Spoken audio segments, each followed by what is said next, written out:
You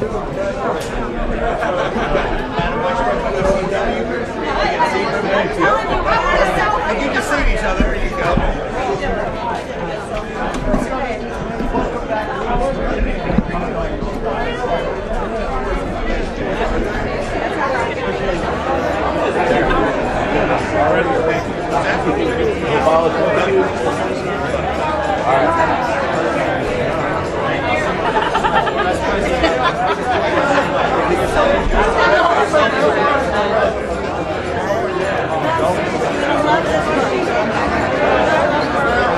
Mr. President, International. Nancy Walker, our Secretary of Labor.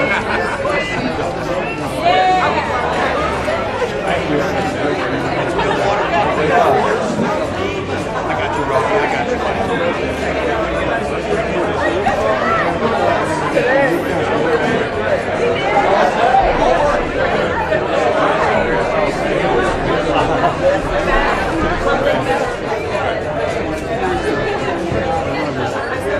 Greatest public servant of our life.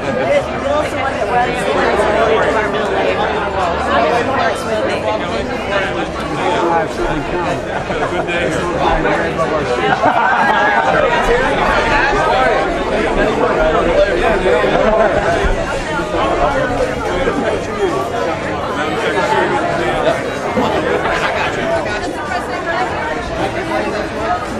My son and I went to your Pittsburgh.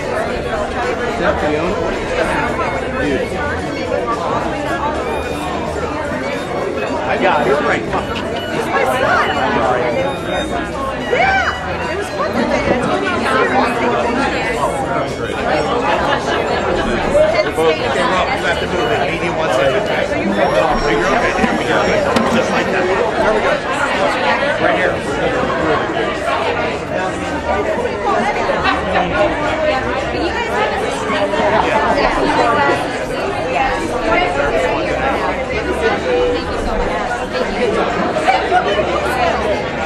You got it.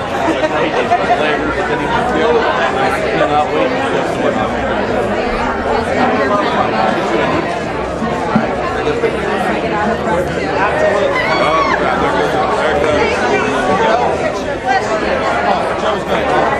Madam Vice President.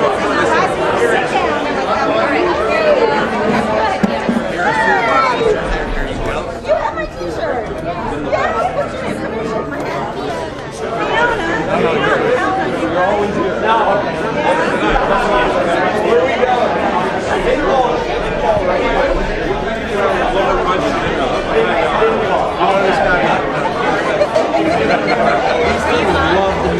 Grandma, I picked a photo for you.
Great.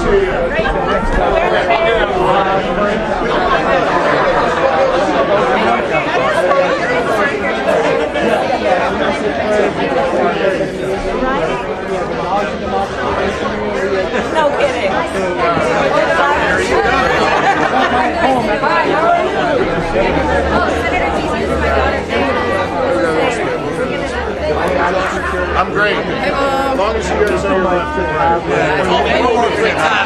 We can't even get the president and vice president. My dad's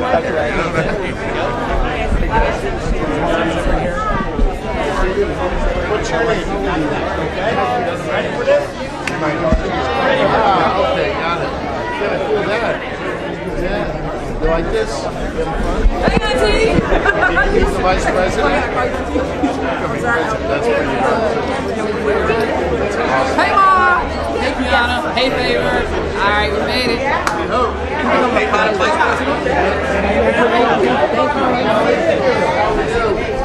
God bless you.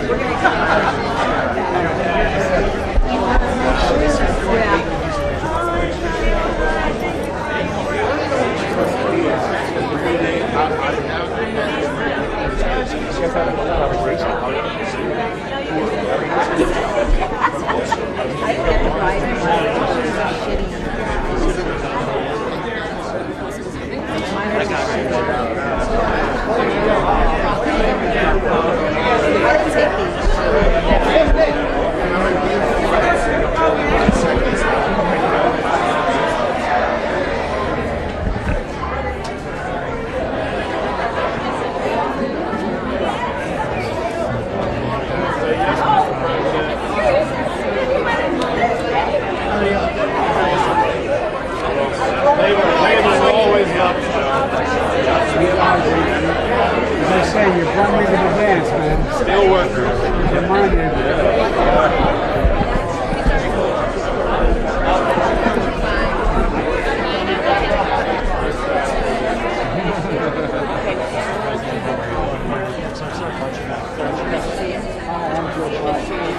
All back in place.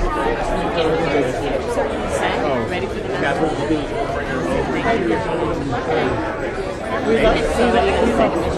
Barry, you're doing a great job. Thank you. Yeah, just keep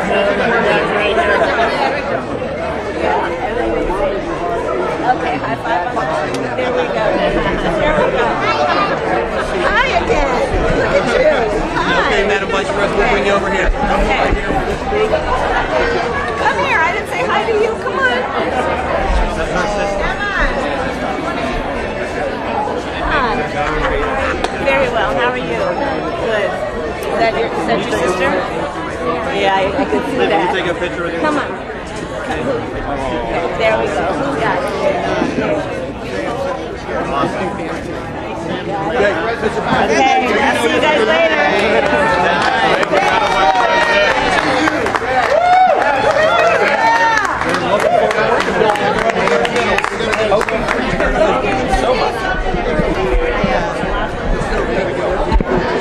Thanks, Hunt. Every day.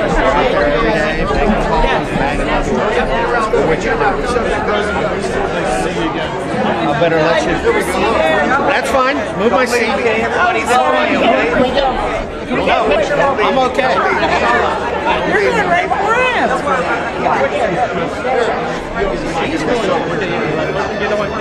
That's awesome. That's awesome.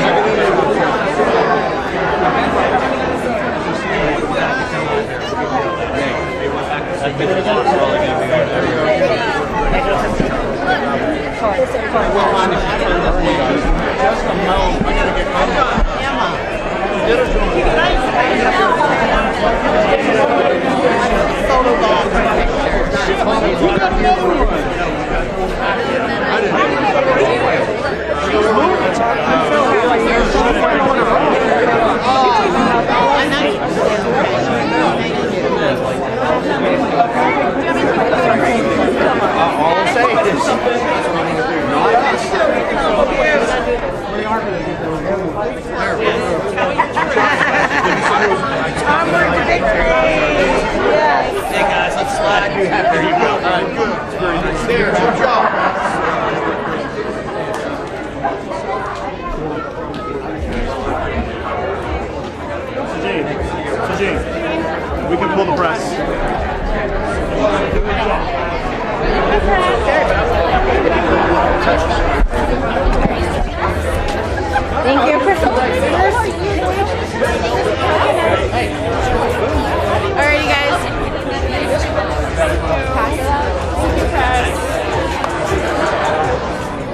moving. Oh, you gotta go up that way. Hey guys, we're moving.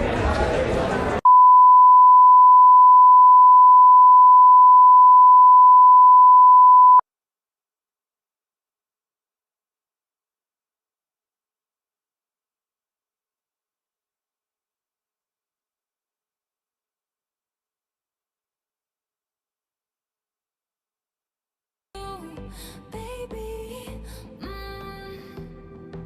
in the middle of the night, in my dreams, I know I'm gonna be with you, so I take my time. Are you ready for it?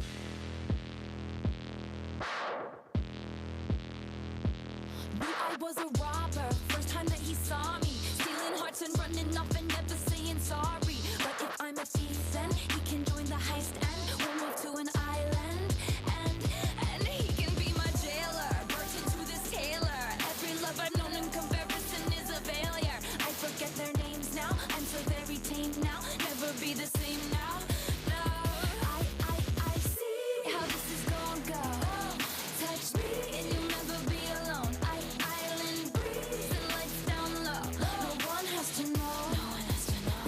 In the middle of the night, in my dreams, you should see the things we do, baby. In the middle of the night, in my dreams, I know I'm gonna be with you, so I take my time. Are you ready for it? Oh. Are you ready for it? Baby, let the games begin. Let the games begin. Let the games begin now.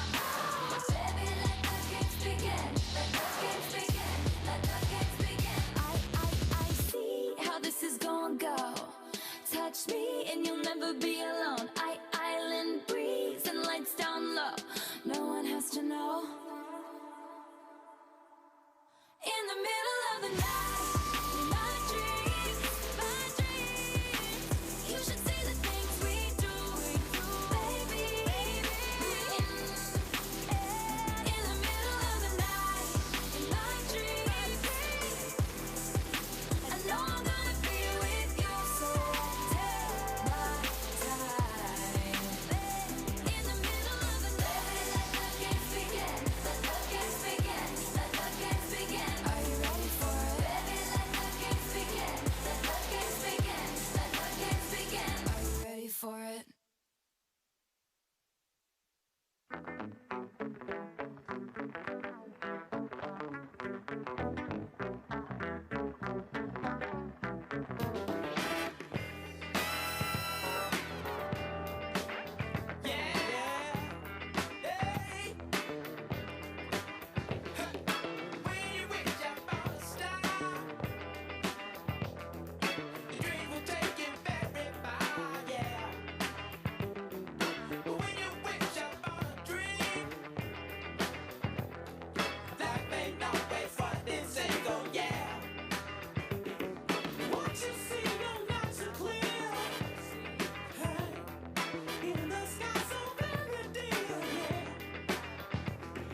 Shining star, no matter who you are, shining bright to see what you can truly be, what you can truly be.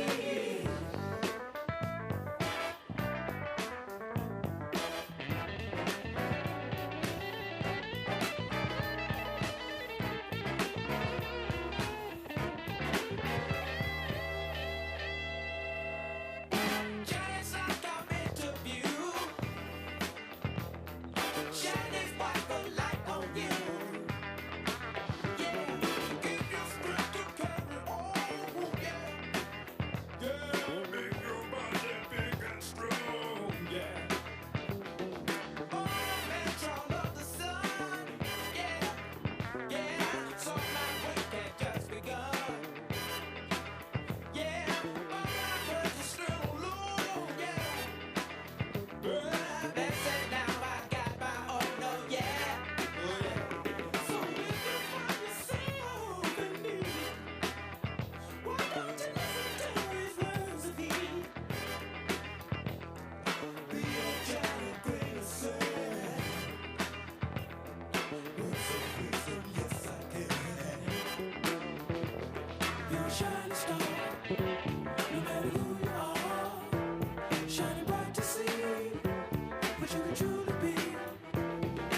you can truly be.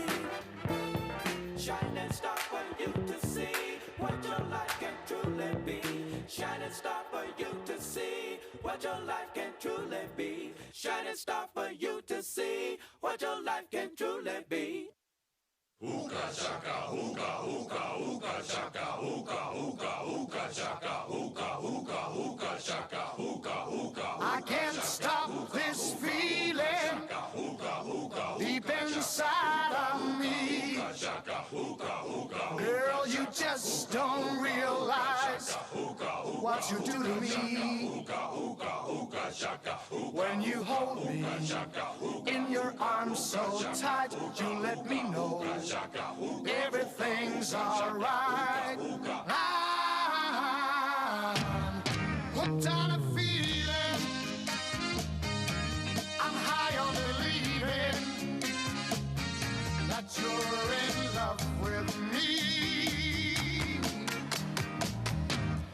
Lips as sweet as candy, its taste is on my mind.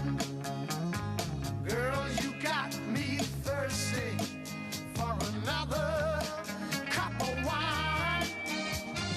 Got a bug from you, girl, but I don't need no cure.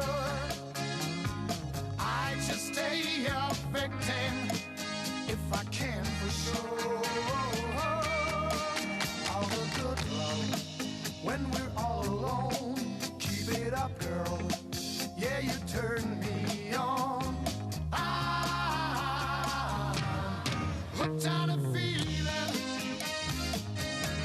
I'm high on believing that you're in love with me.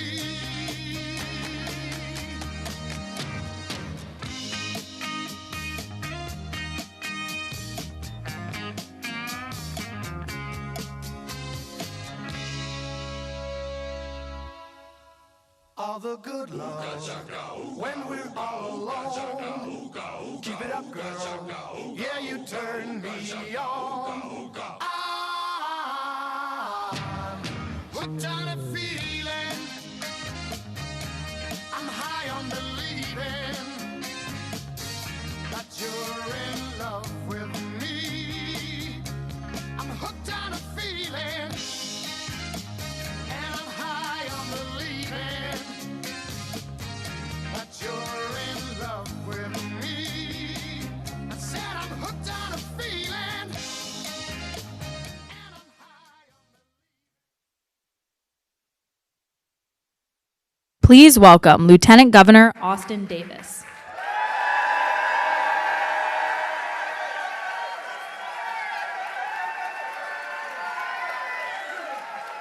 Are there any workers in the house? Is labor in the house? Look, I'm so glad to be here with all of you, and I'm damn proud to stand here as the son of an ATU union bus driver. I've seen firsthand what unions can do for a family. They allowed me to become a first-generation college graduate. Unions allowed me to become the first African-American to ever represent my state legislative district. And unions allowed me to become Pennsylvania's first black lieutenant governor.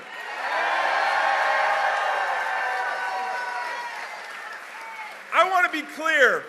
Workers are the backbone of our economy. Workers like you drive our economy, power our Commonwealth and our country. Labor has been on the front lines through the COVID-19 pandemic, through repairing our infrastructure, educating our children, serving our communities with honor and dignity. You've had the backs of the people in times of crisis, and you deserve leaders who have yours.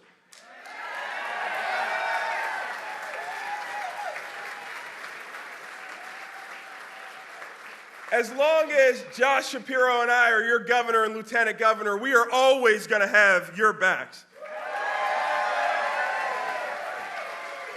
Joe Biden has had the backs of workers throughout his entire career.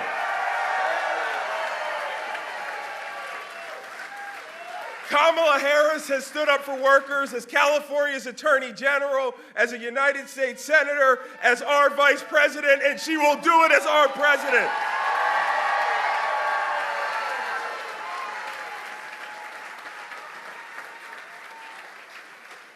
Vice President Harris grew up in a middle-class household like mine. As a public servant, she's always put working people first and held corporations accountable. She walked the picket line with striking workers, auto workers in 2019. She made cracking down on wage theft a priority as Attorney General, and she's been a part of the most pro-union administration in our history.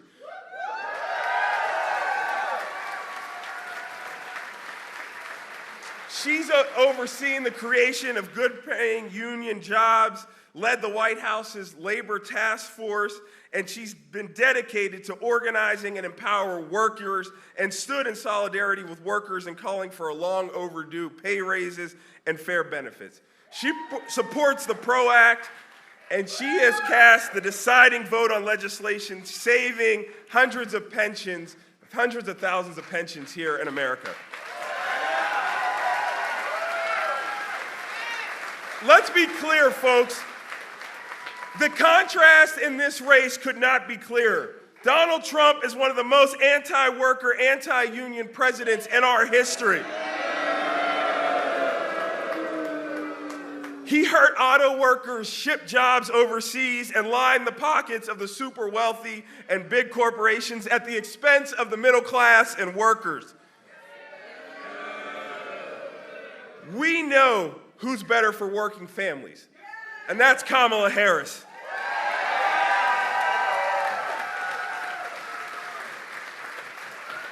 I trust Kamala Harris with my daughter's future, and I'm going to campaign my ass off all across Pennsylvania to make sure she's our next president.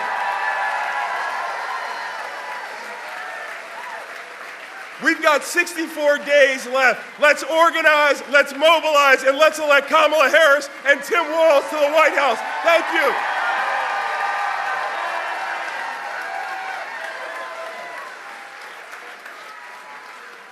Please welcome Senator Bob Casey.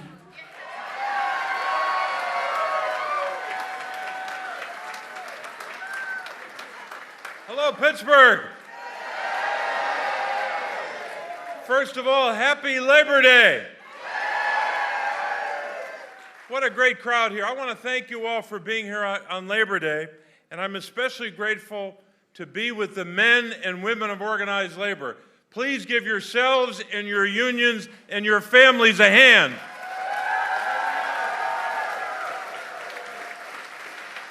I got one question for you. Are you ready to win on Election Day for Kamala Harris and Tim Walz? All right.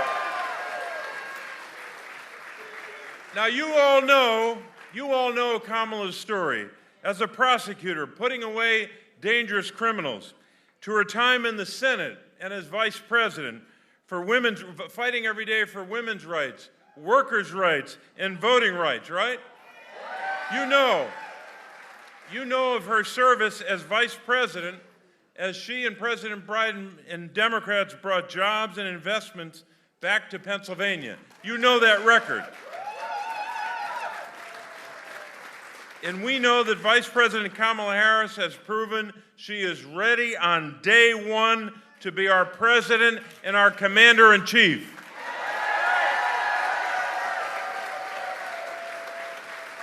And she's ready in these next 60-plus days to take on Donald Trump and win.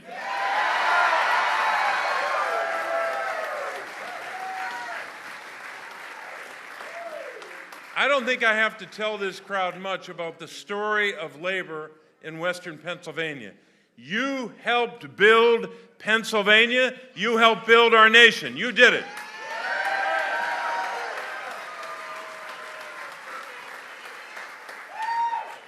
Just think about our history. Steel workers in Pennsylvania, here in Pittsburgh, right? built the tanks and the battleships during World War I and World War II. Our energy workers have powered the nation, powered homes and businesses all across America. The people of Pittsburgh and southwestern Pennsylvania have never waited for the future. You invented your own future by your hard work and your innovation.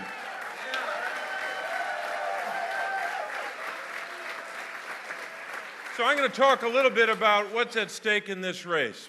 This race is about a lot of things. This race is a battle for rights, workers' rights, women's rights, and voting rights. There's no question about that.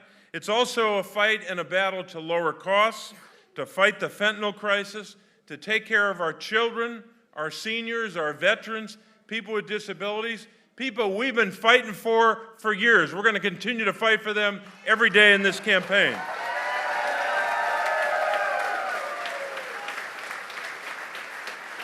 Now, I'm going to tell you a little bit about my opponent, if you don't know. He's a former...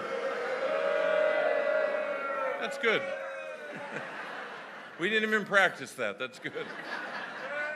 But he's a former hedge fund executive, and he's worth not millions, not tens of millions, he's worth hundreds of millions of dollars, right?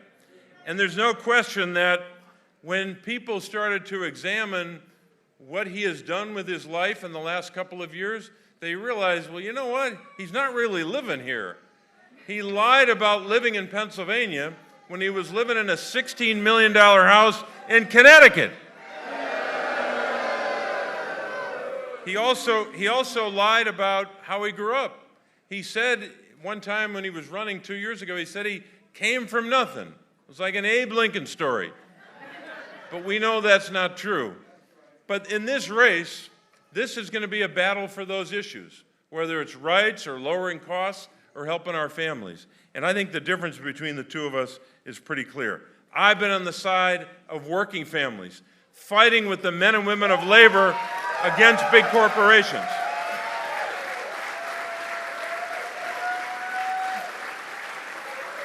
Now, thank you, Bob. Thank you. Thank you very much.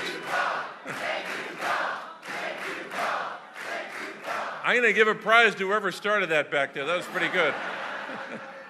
Look, while I was here working for the people of Pennsylvania, my opponent was doing something else.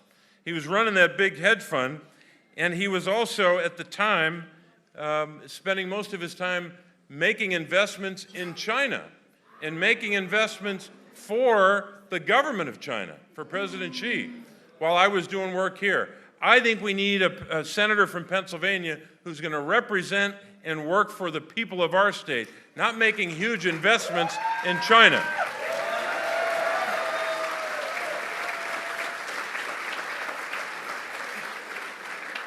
Now, he's also criticized me because I had the audacity to take on big corporations, right? I said that when big corporations have jacked up the price of food, jacked up the price of household items, and I had the audacity to say that's greedflation, he attacked me. But guess what? You know what? In this race and going forward, when a company is engaged in price gouging, we're going to go after them, we're going to hold them accountable, and make sure people have some justice.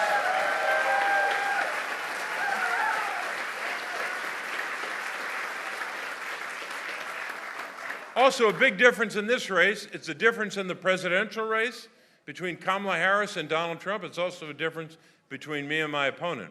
When it comes to taxes, they want to double down on that obscene corporate tax break from 2017. They want to continue that, right? I'm going to join you in that. Boo. Boo is right. That tax cut, because they gave away the store to rich people and big corporations, cost us more than $2 trillion. Now they want to pass a tax bill in 2025 to continue to give those corporate tax breaks, continue to give away the store to rich people. That'll cost us another $4 trillion in debt. We're not doing that. We're not going there. We're not doing that. So, look, we've got a lot at stake in this race. The choice has never been clearer between my opponent and me, and between Kamala Harris and Donald Trump. All that's left is what you all are doing every day. You're knocking on doors. You're making phone calls. You're making contributions. You're going to events. You're engaging your neighbors to get the vote out. That's all the work we have to do over these next 60-plus days, to continue to fight for these values, to continue to make sure that people know that we're on their side against these powerful forces, and to work like hell to get the vote out. So will you join me in working night and day for Kamala Harris?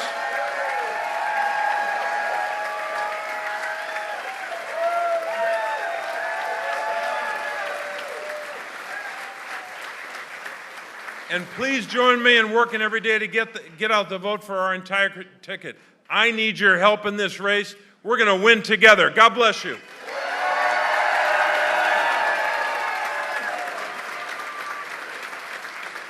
Please welcome Governor Josh Shapiro.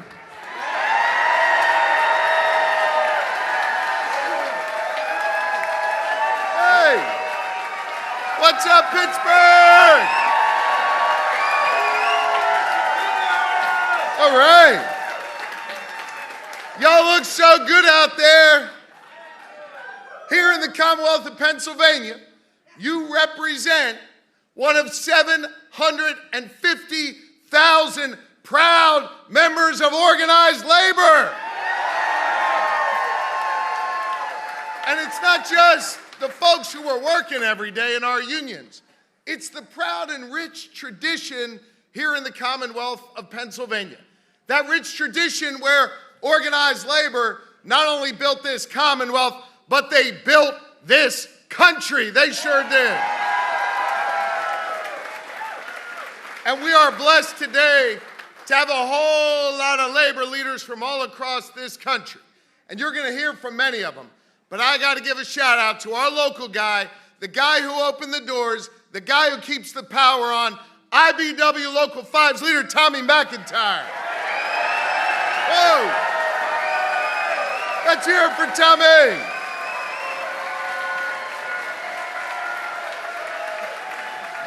That's right. Tommy's wife is here, so I'm glad she could hear that. And we're thankful for Tommy. We're thankful for the leader of organized labor here in Allegheny County, Darren Kelly. Thank you, Darren. Greg Bernarding, the leader of our building trades, is in the house. And let me say thank you to Angela Farida, who leads the AFL-CIO all across Pennsylvania. Listen, I could not be more proud to be your governor. I'm going to be your governor for a long time, by the way. And you know, here in Pennsylvania, we lead with 3 simple letters, GSD. We focus on getting shit done every single day. And you've been our partners in that.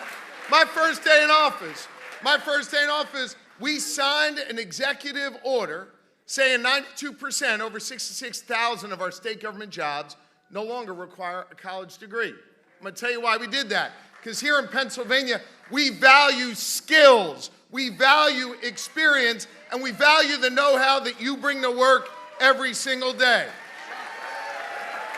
It's about respect for our fellow Pennsylvanians. That's why we've also invested tens of millions of dollars in VOTEC and pre-apprenticeship programs and apprenticeship programs to put people to work again. Because hear me on this. You want to be a laborer or a lawyer, we respect both pathways to opportunity here in the Commonwealth of Pennsylvania. And listen, we've been out there working with you as you have helped build our roads and bridges, as our teachers have taught our children now, by the way, with a stipend in their pocket for our student teachers. We've made clear that if you're doing a big old project in Pennsylvania, you're going to do it with a PLA now in our Commonwealth.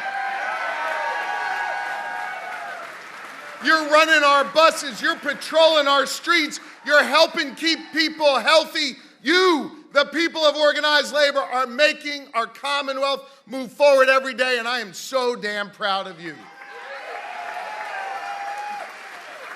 I'll tell you what else you're doing. You're getting lead out of the drinking lines in communities like Esplin. You're making sure that our roads and our bridges get repaired, that our rural neighbors finally have access to high-speed internet to get health care and education and economic opportunity. And listen, none of those things are possible without the leadership of President Joe Biden and Vice President Kamala Harris.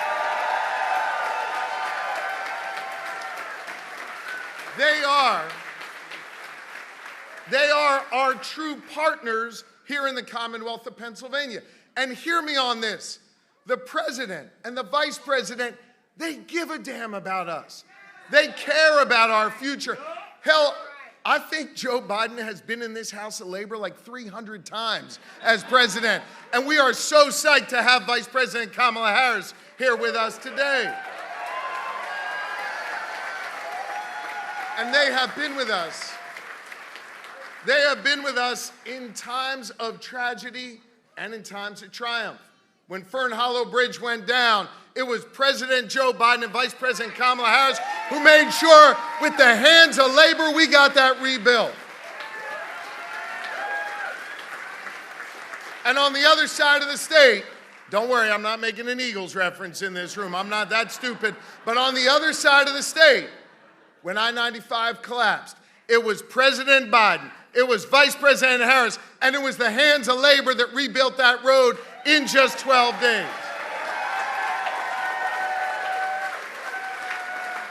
They have been there for us. And listen, you all know President Biden has delivered for us over and over and over again. And here's what I want you to know about Vice President Harris.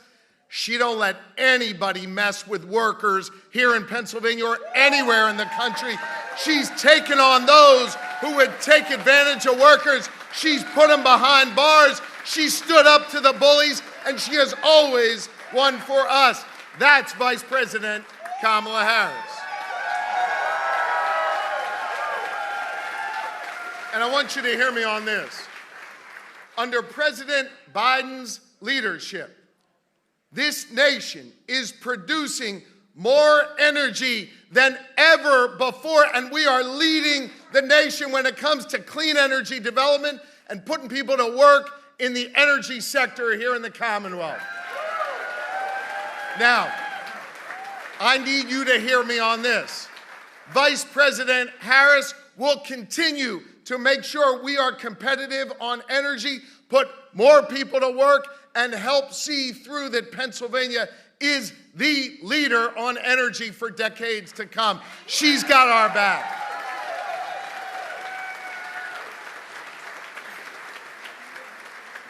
President Biden and Vice President Harris have been there for us. They've literally put themselves out there for us.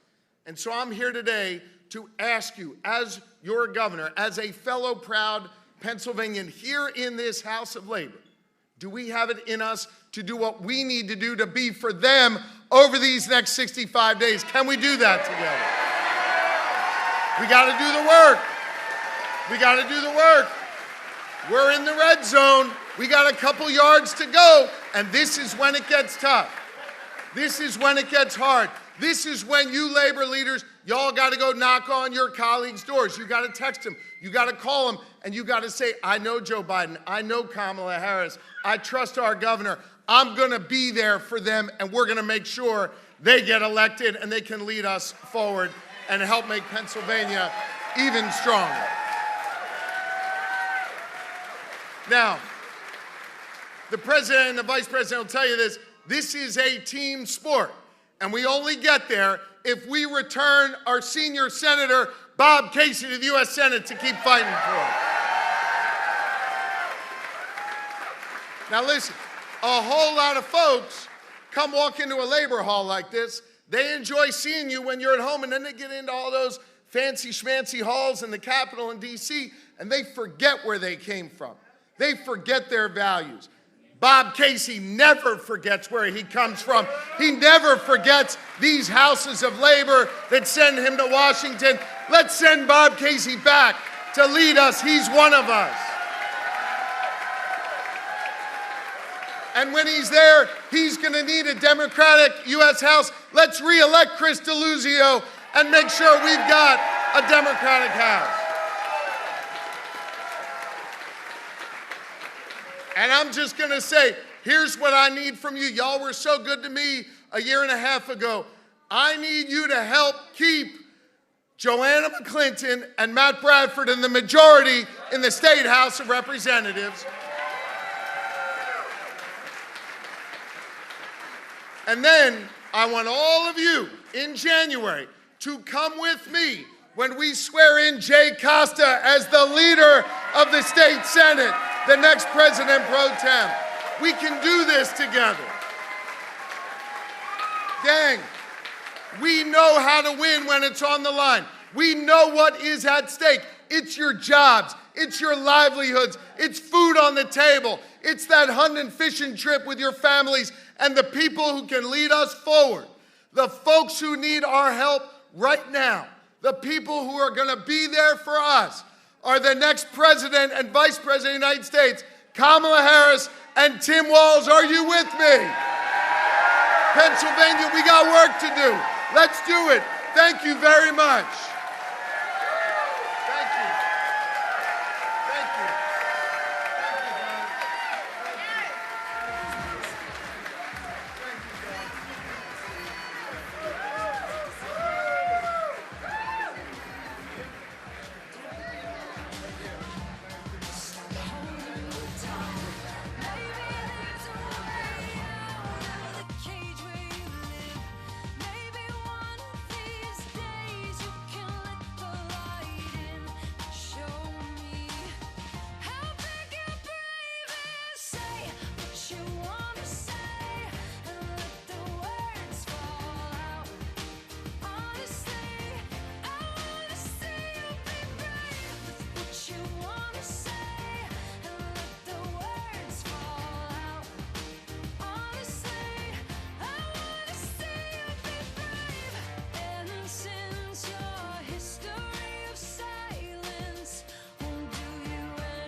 Please welcome SCIU President April Verrett, AFSCME President Lee Saunders, Ironworkers President Eric Dean, IUPAT President Jimmy Williams, Bricklayers President Tim Driscoll, SMART President Mike Coleman, and Steelworkers President Dave McCall.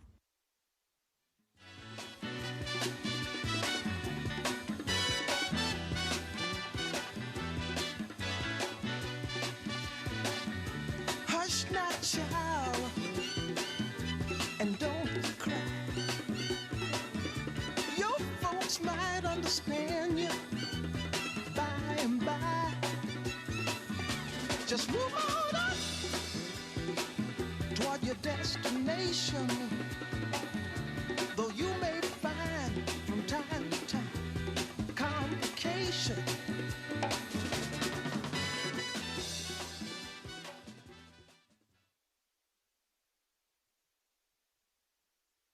Please welcome AFL-CIO President Liz Schuler and IBEW President Kenny Cooper.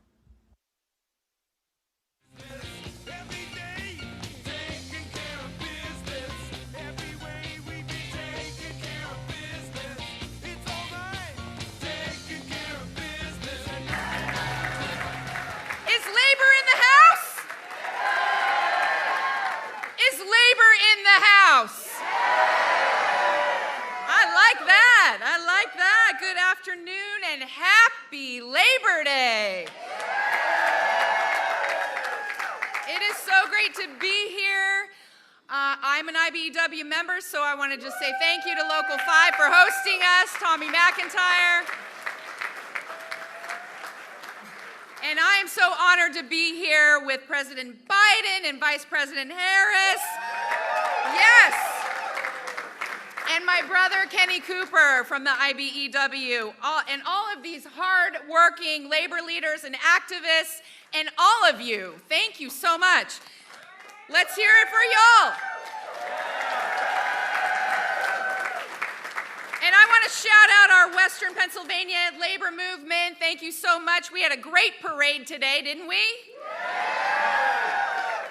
And as I travel this country in every state, I just see hundreds of allies and canvases and supporters and actions that are happening all across this country everywhere I travel. And the labor movement is the backbone of this campaign. We are 20% in those blue wall states. Think about that. And we are putting the labor back in Labor Day. So look, every worker in this country should think about the two futures that we have in front of us. One future where too many of us are still living on the edge, where it feels impossible for young folks to buy a home, or that we're one bad break from everything going south, where we don't have freedom or opportunity on the job. And we have no way to fight back because Donald Trump and J.D. Vance have gutted the right to form a union. Do we want that future? That's what I thought, because there is a better future on the horizon, right? It's a better future. And it's on display right here in this hall. A future where every worker has freedom and opportunity and dignity. That's right. A future where there's no such thing as a man's job or a woman's job or a black job, Donald Trump. Just good union jobs.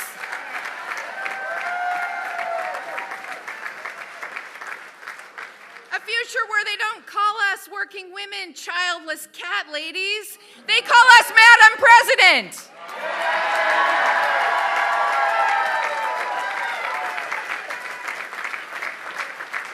And where every worker in this country can stand up and say from experience that it's better in a union.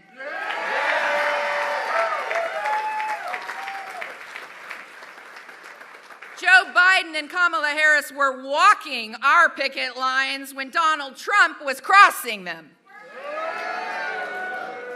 Joe Biden and Kamala Harris have led the most pro-union White House in American history.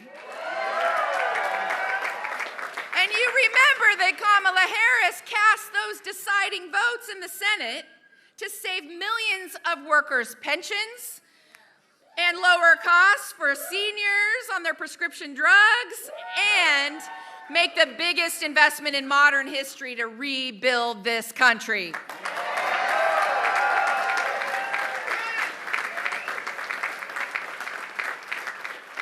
And now Kamala Harris and our union brother, Tim Walz, yes, they are ready to go even further because they believe in that future that we all want to see. Now, the road to the White House goes right through our union halls. That's right. 1 in 5 voters right here in Pennsylvania is a union voter. So we are the difference maker. We have the people. We have the trust. We know how to organize. And we are ready to send Kamala Harris and Tim Walz to the White House. Are we ready?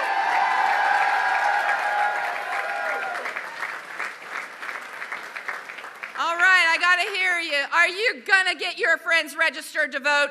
Yeah. Are you gonna knock on doors? Yeah. Are you gonna fight every day until November 5th? Yeah. That's what I thought. Because when we fight, when we fight, yes! Thank you. Now I have the great pleasure of introducing my friend, my brother, one of the great labor leaders in this country, IBEW International President, Kenny Cooper. Let's go, Coop.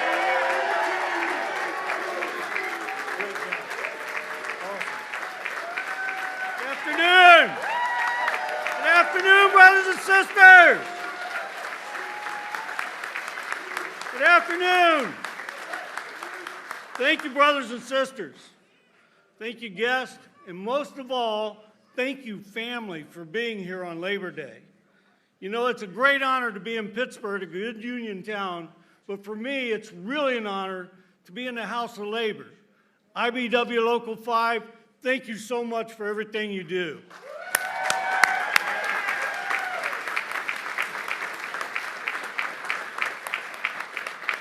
As Liz said, I'm the international president of the IBEW, the oldest and largest electrical union in the entire world. Yeah. And on behalf of 840,000 members of the IBEW, it is my true honor to get to introduce tonight the strongest, most pro-union administration ever in the history of the United States, President Biden and Vice President Harris.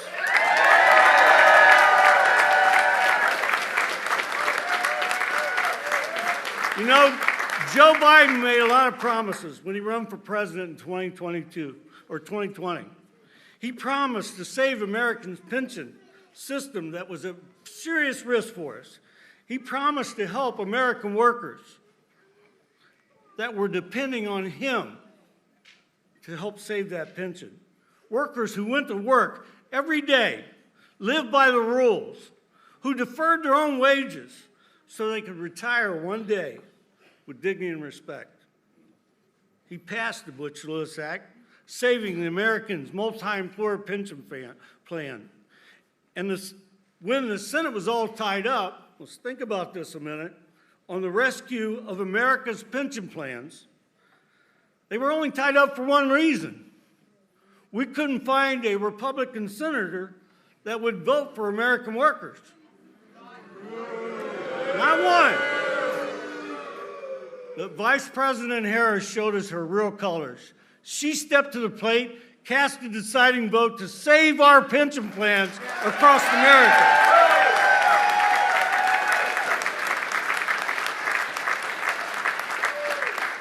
Showing working families that Biden and Harris administration has our backs.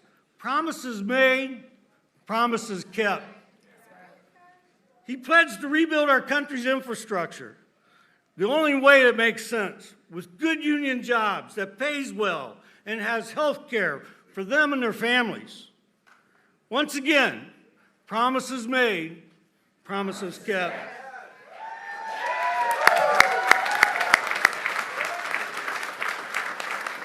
They worked together to pass the CHIPS and Science Act, bringing back manufacturing jobs to communities that really need them the most. Promises made, promises kept. They pledged to be true friends of labor because they understand the necessity of unions to the American worker and to the middle class. Well, Joe Biden and Kamala Harris kept every single one of those promises. Pension plan relief, the Butch-Lewis Act, went above and beyond our expectations. His infrastructure bills are bringing good union jobs back, much needed infrastructure across our nation, in every corner of our nation. And he's never been afraid to say the word union.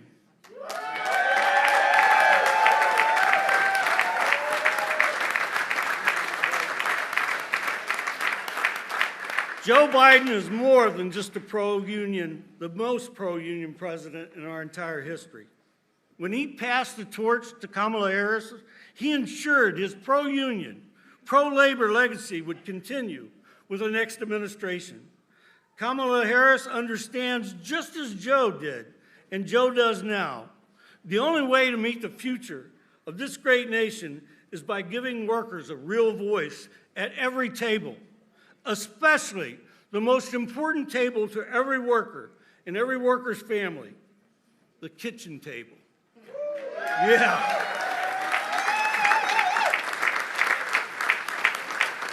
Brothers and sisters, please join me to welcome our true friends, the President and Vice President of the United States, Joe Biden and Kamala Harris.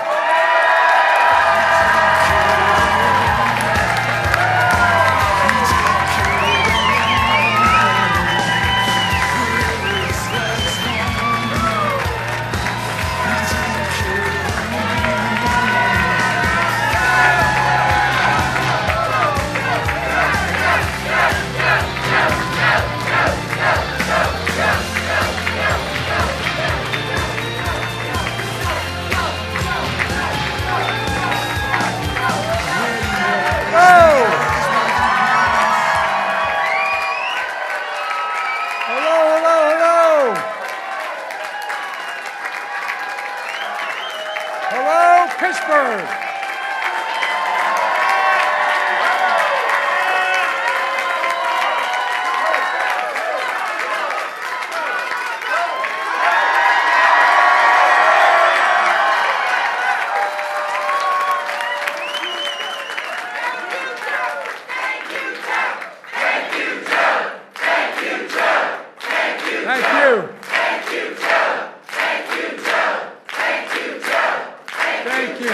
Thank you. Folks, I've celebrated many Labor Days in Pittsburgh. And it's always good to be back with so many great friends. Many of whom flew with me on Air Force One today represent the union that's been with me since the beginning of my career. They're not that old, but they're since I was a 29-year-old kid. I want to thank Liz Schuler, the AFL-CIO, and Kenny of the IBEW for that strong endorsement. By the way, we have an expression in Delaware. IBEW, when I ran for president, they're the ones that brung me to the dance starting off. Not a joke. And Dave McCall, the steelworkers.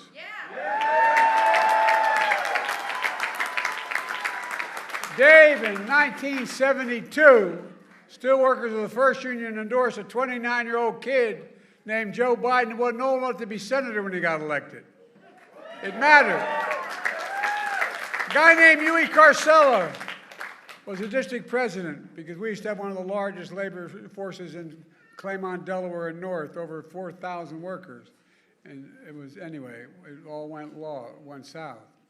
But Huey went to the national president, I.W. Abel, and he said he wanted me to get endorsed. Everybody thought it was crazy. I literally wasn't old enough to be sworn in the day I got elected. But guess what? President Abel stuck with me.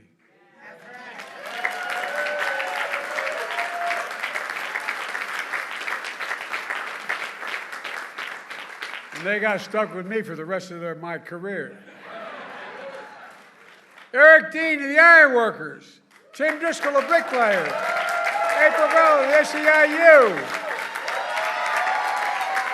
Lee Saunders of AFSCME, and a great friend. Where are you, Lee? And Jimmy Williams of the Painters Allied Trades and his dad. His dad is a really good man. Mike Coleman, a sheet metal worker. We also got some of the best elected officials in America. Governor Josh Shapiro is doing an incredible job.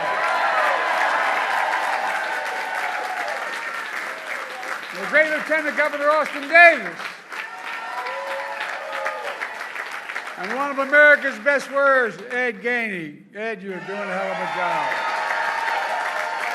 And Sarah D'Amato, county executive, I think is the hardest job in American politics. Everybody knows where you live and they think you can solve all the problems. You don't have enough money. But I tell you one thing, I'm the first president ever. I used to be a county official when I was 26 years old. And it always bothered me that the federal government would send money to the state to be distributed to the county. What the hell is the state going to send to the county for? All the state reps need the money. But guess what? Under my administration, it goes straight to the county.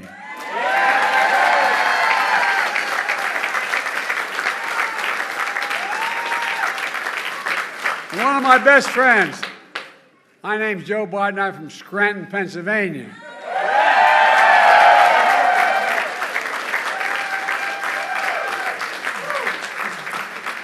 Bobby Casey's been a great friend. His dad was a great friend as well.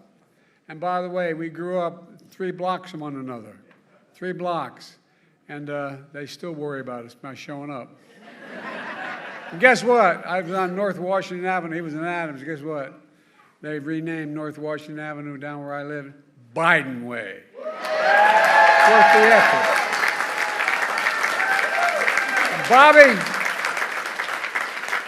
Bob will make sure you get reelected again. And while we couldn't be here, I want to thank his partner in the Senate, John Fetterman. But if you're in a foxhole, you want Fetterman in there with you. He couldn't be here today, but guess what? He sent the best part of the family, Giselle. She's here.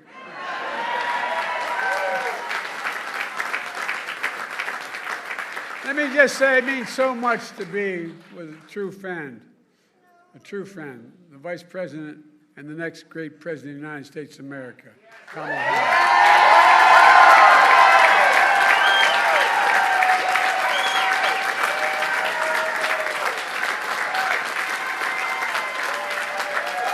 Look, folks, I come from 2 neighborhoods where it's not hard to say the word union. But you know what? The fact of the matter is, an awful lot of politicians have trouble saying union, like working people. Guess what? I'm not one of them, neither is Kamala. We know the simple truth. Wall Street did not build America. The middle class built America, and unions built the middle class. That's a fact. By the way,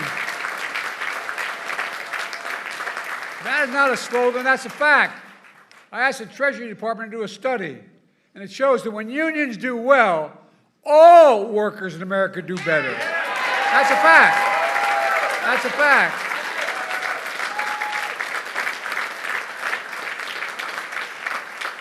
It's the biggest reason why our economy is the strongest economy in the world today, without question. Because of unions. You know, my dad, like many of his generation, going into World War II, wasn't able to go to college. My dad was a really well-read guy, and he was always engaged. And he'd come home from work before he'd go back and close up the shop and for dinner. And the dinner was a place where we had discussions and incidentally ate. You know, my dad taught me. My dad would say this all the time. Remember, Joey, a job, and I give you my word to this, a job is about a lot more than a paycheck. It's about your dignity. It's about the community. It's about your place in the community. And it's about being able to look your kid in the eye and say, honey, it's going to be okay, and mean it. Well, that's why.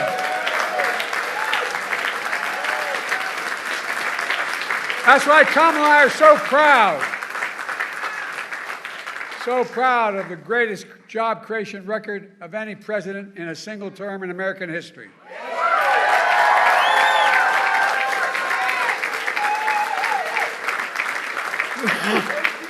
$16 million new jobs so far. 800,000 manufacturing jobs.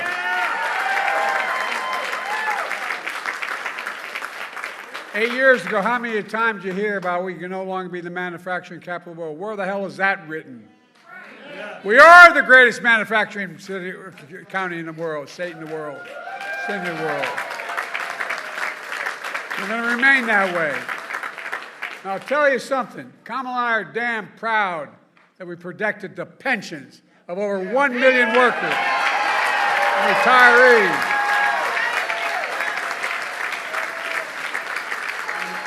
Remember all those years of promise we're going to do something about it? Well, damn it, we finally did with the Butch-Lewis Act. Over 52,000 workers and retirees across Pennsylvania alone are benefiting from that. Not only did we restore the full amount, we got them their back pay as well. We made them whole again. As I once said to Barack, that's a big deal. Yeah, that's a long story. Just heard Liz and Kenny describe another big deal. Union workers are rebuilding American infrastructure and building new factories here in America. They told me we couldn't get anything done in infrastructure. $1.2 trillion we got done. Remember Trump, for 4 years, promised every month Infrastructure Week. For 4 years he promised that. He didn't build a damn thing. Nothing. I mean, not nothing. Well, thanks to our infrastructure law, Pennsylvania so far has received $17 billion. $17 billion. Over 2,000 projects, from clean water to affordable high-speed internet for every Pennsylvanian. The projects that include $858 million to expand the Montgomery Lock better to accommodate bigger barges to get millions of tons of goods and shelves faster, more reliable, and create thousands of union jobs.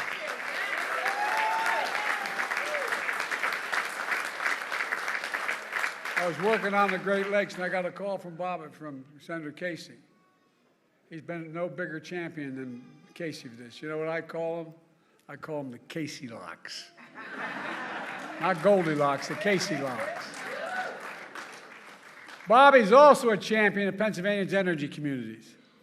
We passed what's called the Casey Credit, available to 45 Pennsylvania counties where energy jobs such as coal mining have been before and disappeared before we came to office. The Casey Credit provides major incentives for companies to build new battery factories, wind turbines, and more to create high-paying jobs in those coal and natural gas communities. And on top of that, there's over $4 billion and private companies have committed to invest in clean energy and advanced manufacturing here in Pennsylvania. $4 billion.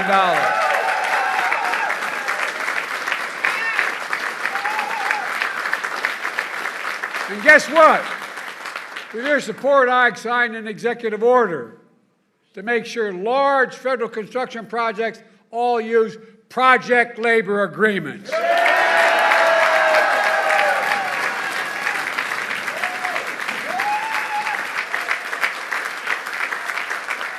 Folks at home who may be watching this and tell them know what a project labor agreement is. It's when contractors, subcontractors, and unions put in place before the construction begins what the rules are, before it begins. These agreements make sure construction is top-notch, on time, on task, and by the way, on budget.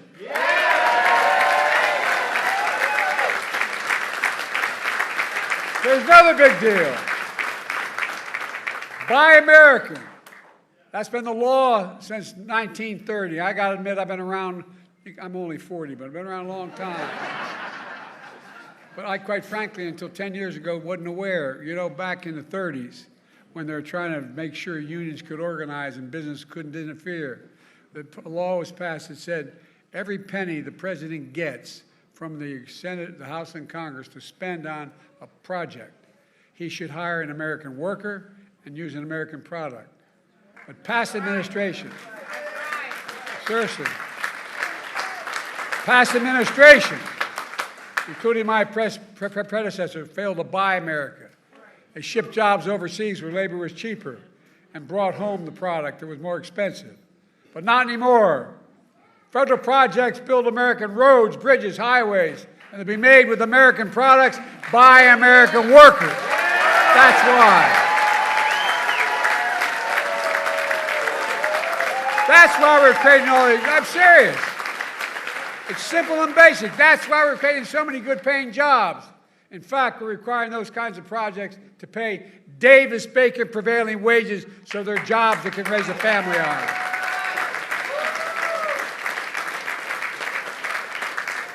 Many of those jobs don't require a college degree. In fact, we expanded registered apprenticeships. Remember all the hell I got for doing that? We got for doing that?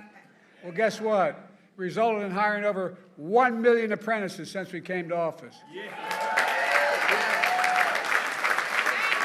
And lots of folks don't realize getting an apprenticeship is like getting a college degree. Why? You have to train for 4 or 5 years to get that, and some of the best workers in the world are right where we are. You know.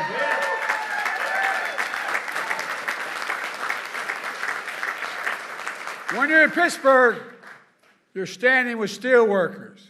Let's be clear. I believe in American steel companies. American-owned and operated steel companies.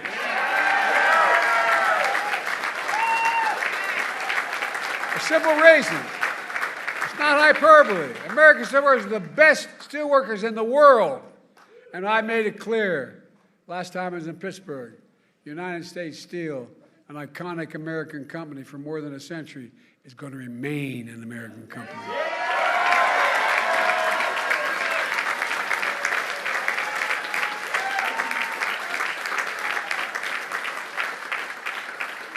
I remember as a young senator why the National Labor Relations Board was sometimes so anti-labor. It was set up to help labor, to be pro-labor. Well, guess what? That's why one of the most significant things we've done, Kamala and I, is appointing a National Labor Relations Board that actually believes in unions and believes in recognizing the right to labor. It's a big deal. It's a big deal. Remember, we have short memories. I'm all for forgiveness. I'm not for this. Trump appointed union busters on that board. No, that's a fact. But it's real. It affects people's lives. We're going to let that son of a gun do that again? Folks, we made a lot of progress, and Kamala and I are going to build on that progress, and she's going to build on it. I'll be on the sidelines, but I'll do everything I can to help. But look, I'm not joking when I say, this is not a joke. When I said this when I was running in 2020, a lot of people didn't believe me. You did, but didn't believe me. It's all at risk because of Donald Trump, literally. With a stroke of the pen, he can get rid of a lot of this. And do you think this guy gives a damn about your pensions? No, I'm serious. Do you think he loses even an instant of sleep over it? Do you think he cares about all the work you do every day and how hard it is? No. Do you think he cares about good-paying jobs for hard-working people who built this economy? No. Hell. He regards picket lines. He'd rather cross one than walk one. But I have no problem walking the picket line. Never have, neither, nor does Kamala.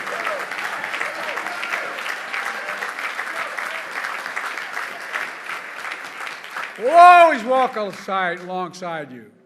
Union workers built this country. And again, that's not hyperbole, that's a fact. These are facts. These are not campaign slogans. Let me close with this. 5 years ago, I began my campaign for president right here in Pittsburgh. I said one of the reasons I was running was to rebuild the backbone and spine of America, the middle class and working class folks. Not a joke. Think about it. Think about it. Well, 5 years later, we've done just that.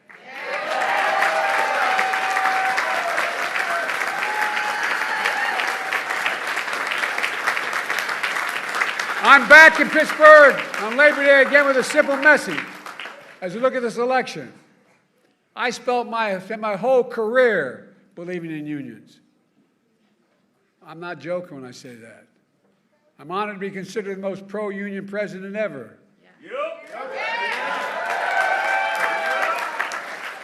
And by the way, remember all the talk, Biden got elected and he's going to do a planned economy, we're going to collapse and there's going to be all this caving in. Interest rates are going to go through the ceiling. Come on, man. I'm here to tell you, it's about increasing the strength of your unions, what this is all about. If you care about hardworking people, just give them a fair shot. Everyone in America deserves a fair shot. No guarantee, a fair shot. If you care about the dignity of work, if you care about the dignity of work, and I mean it matters, the dignity of work, the way you're treated, the decency. I remember when my great-grandfather was only the second Catholic elected statewide to the state Senate here in Pennsylvania. And I remember they talked about when they were running against him in 1906, they said, guess what? They said, he's a Molly Maguire. You know what a Molly Maguire was? Well, those of you who don't, a Molly Maguire, back in the old days, when we Irish and the Catholics came, and then the Poles and others that were Catholic, when they came to the United States of America in the beginning of the 1840s, and late 1840s, they made their way down into Pennsylvania. A lot of them, and there's a tier in the coal mines. Those guys who got there last ended up being the last people in the coal mines. But a lot of the English owned the coal mines. And what they did was they'd really beat the hell out of the mostly Catholic population that was in the mines. Not a joke, not a joke. But there was a group that called the Molly Maguires. And the Molly Maguires, if they find out the foreman who was taking advantage of an individual, and they'd literally kill him. Not a joke. And they'd bring his body up and put him on the doorstep of his family. Kind of crude. But I got to admit, they accused my great-grandfather of being a Molly. He wasn't. But we were so damn disappointed. You know, that's a joke. That's a joke. Look, it's about the dignity of work. It's about how you're treated. And when I met with the IBW, I started off this last campaign first, I said, there's two things I'm asking of me. And I said, two things I'm asking of you. One, you've got to open up your unions to more women. Not a joke. And two, to more minorities. You've done both that. And guess what? Instead of having support of 30% of the American people, now we're 65% of the American people support the American union movement.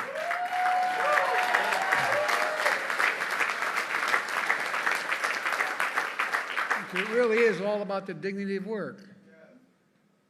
Then there's only, if you care about the dignity of work, there's only one person you have a rational choice with this time. And that's Kamala Harris. Not a,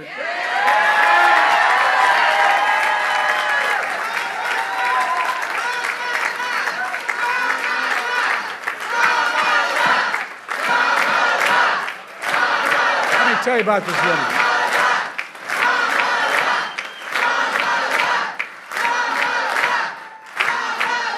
I know her.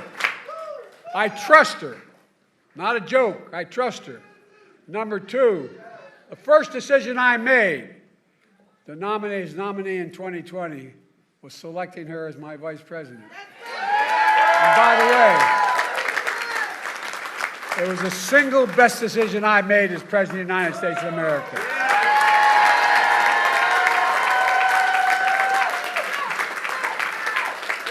I was watching something sent to me when they asked Barack. They said, Barack picked me as vice president because he knew I could be president. Well, I know she'll be a good president. I know it. I've watched her when all the experts, foreign and domestic policy, would give us advice. Then we'd sit alone in a room. And she has a backbone like a ramrod. And she has the moral compass of a saint. This woman knows what she's doing. Folks, I promise you, if you elect Kamala Harris as president, it'll be the best decision you will have ever made. And believes as I do. The unions are the spine of this economy. She'll be a historic pro-union president. So, folks, we got one more job to do together. Let me ask you, are you ready to fight? Are you ready to win?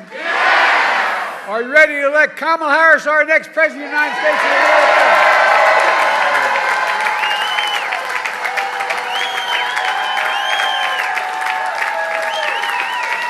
And in the process, are you ready to make Donald Trump a loser again? I've never been more optimistic about America. We have to remember who we are. We're the United States of America. There's nothing, I mean this from the bottom of my heart, there's nothing beyond our capacity. Nothing. When we do it together. And that means elect my friend, our great Vice President, President of the United States, Kamala Harris.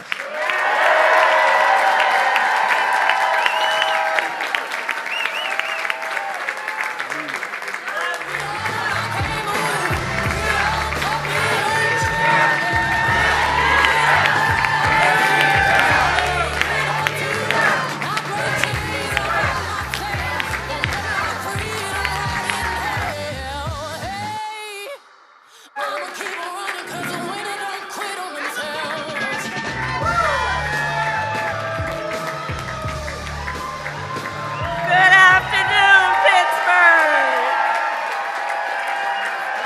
Thank you, Joe.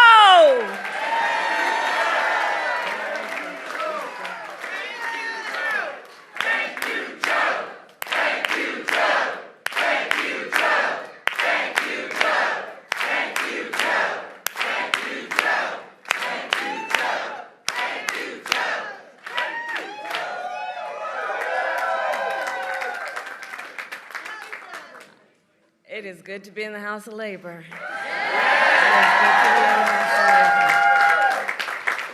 And it is good to be back at IBW Local 5. And can we please give it up again for our President, Joe Biden?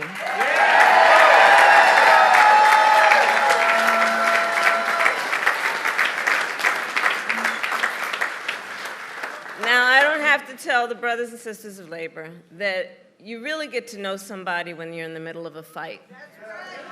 When times are hard, when the forces are mighty, when people don't believe something can get done and they have 1,000 excuses for why it can't get done.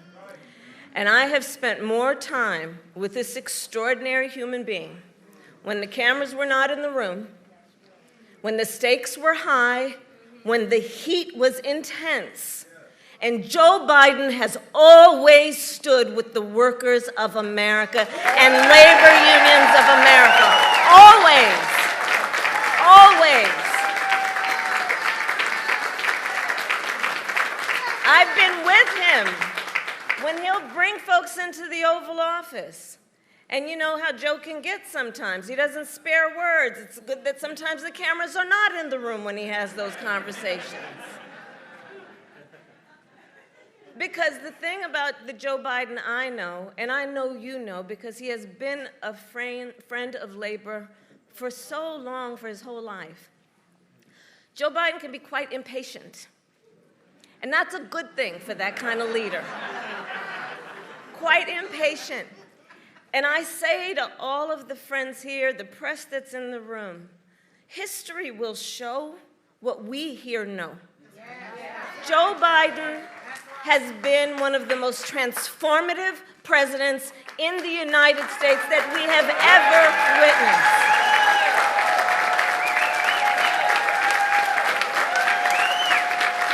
And it comes from his heart.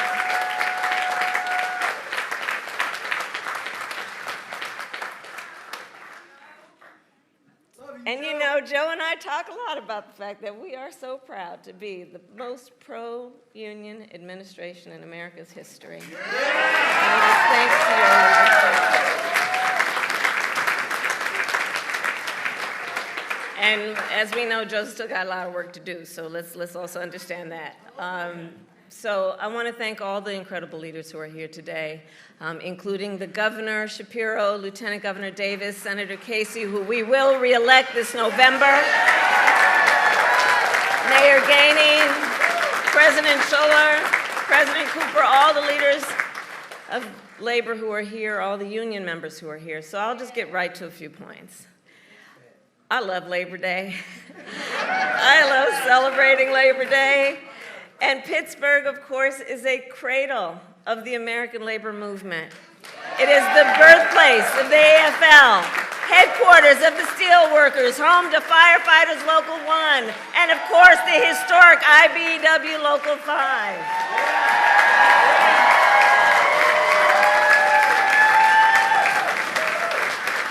For more than 150 years, the brothers and sisters of labor have helped lead the fight for fair pay, better benefits, and safe working conditions. And every person in our nation has benefited from that work. You know, everywhere I go, I tell people, you may not be a union member, but you better thank unions for that 5-day work week. Thank unions for sick leave. Thank unions for paid family leave. Thank unions for your vacation time. Because when union wages go up, everybody's wages go up. When union workplaces are safer, all workplaces are safer. When unions are strong, America is strong.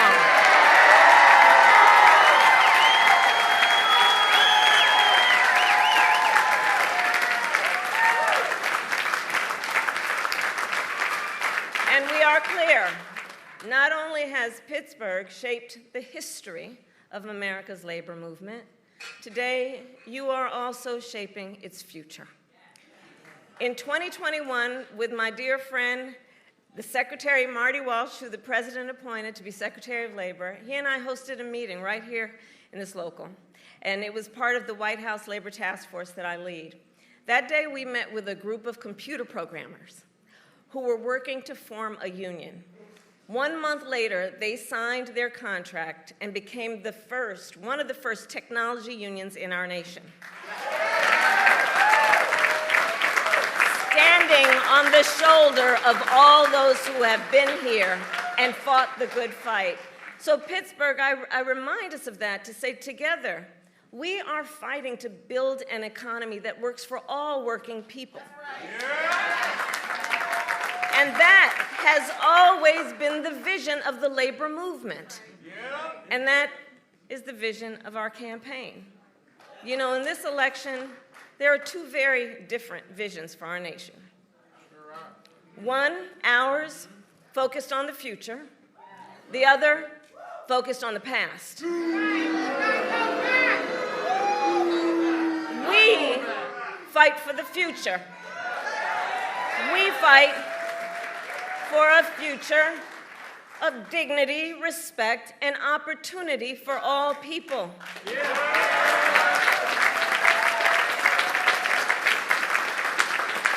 We fight knowing it's some backward thinking for those folks who have been suggesting for years that the measure of the strength of a leader is based on who you beat down. You know, that's the stuff they're pushing.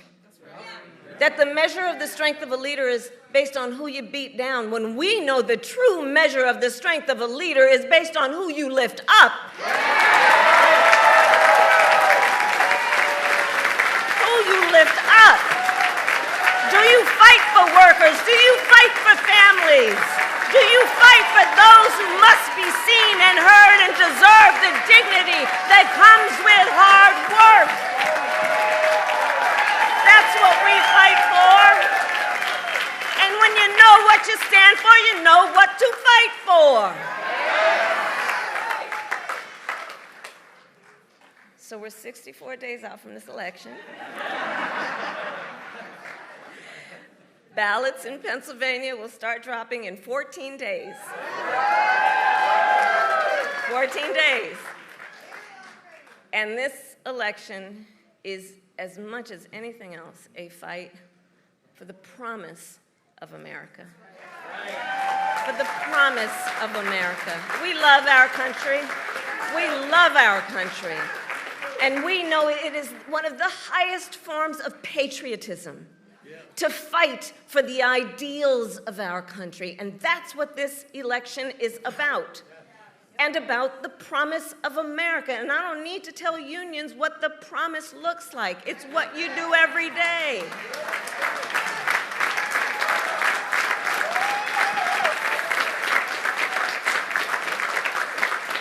But as we fight to move forward, Donald Trump is trying to pull us backward, including back to a time before workers had the freedom to organize. He's going to jail.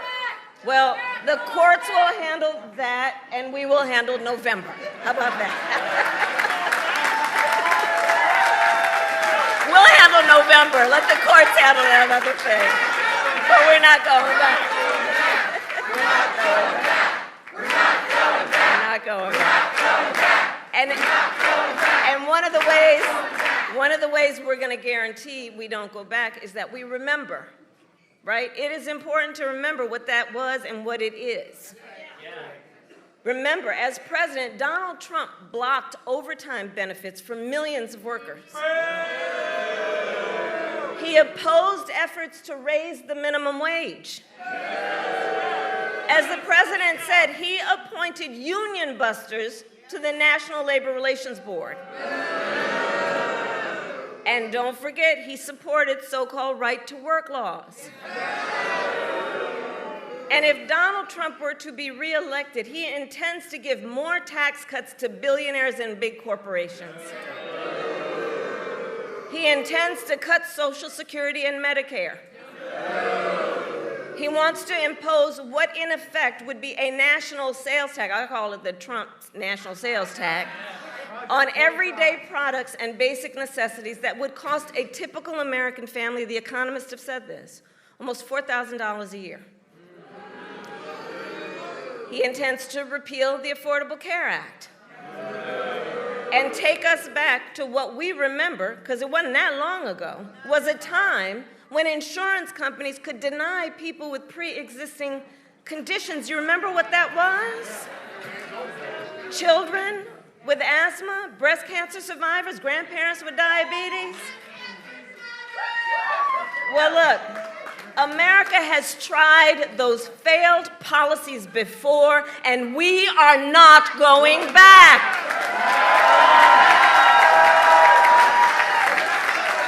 We are not going back. We're not going back. We're not going back. We're not going back. And instead, we fight for a future where no person has to go broke just because they get sick. And so, building on the work of President Joe Biden and I and the work we have done in the White House, we will continue to strengthen the Affordable Care Act and make prescription drugs affordable for all Americans. We fight for a future where every worker has the freedom to organize, and we will pass the PRO Act and end union busting once and for all, and Bob Casey will help us do that.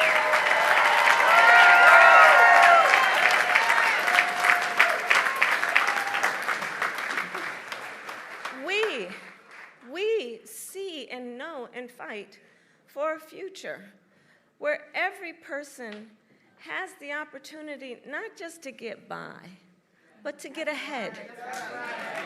And so we will continue to build what I call an opportunity economy, so that every American has an opportunity to buy a home or start a business or build intergenerational wealth and have a future that matches their dreams and ambitions and aspirations. Because, of course, that's the nature of who we are as Americans.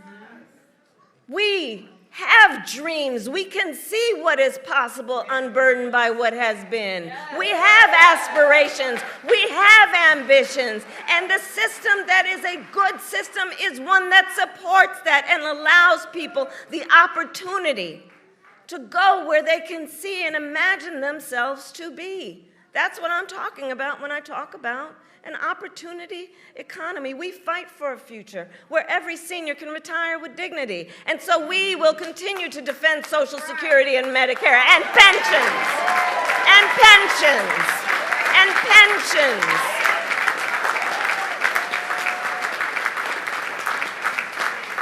And we will continue to strengthen America's manufacturing sector. And on that point, the president mentioned it.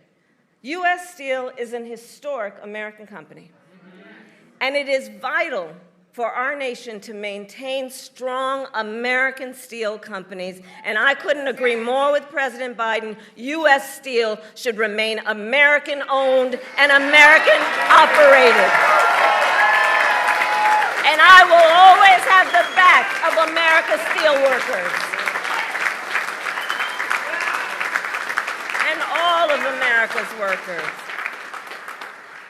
So, friends, 64 days until the most election of our lives, and probably one of the most important in the life of our nation, truly.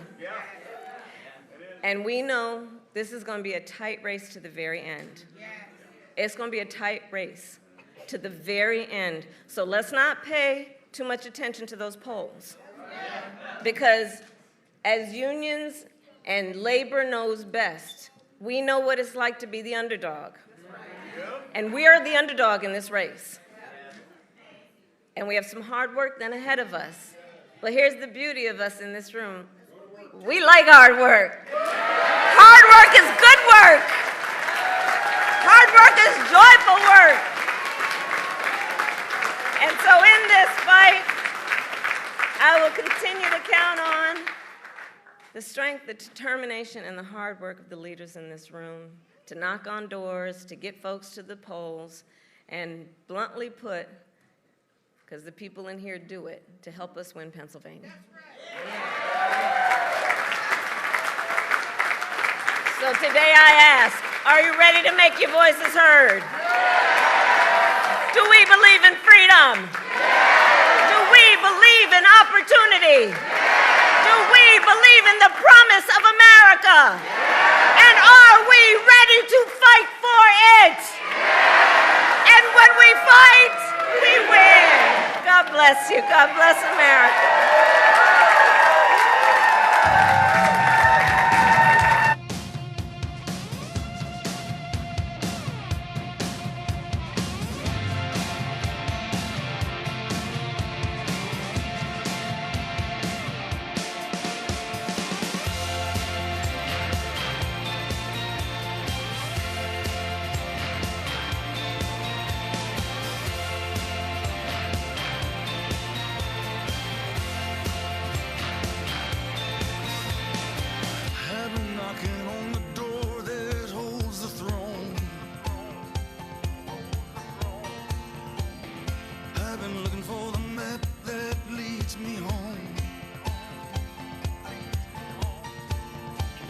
I've been stumbling on good hearts turned to stone. The road of good intentions is gone dry as a bone. We take care of our own. We take care of our own. Wherever this flag's flying.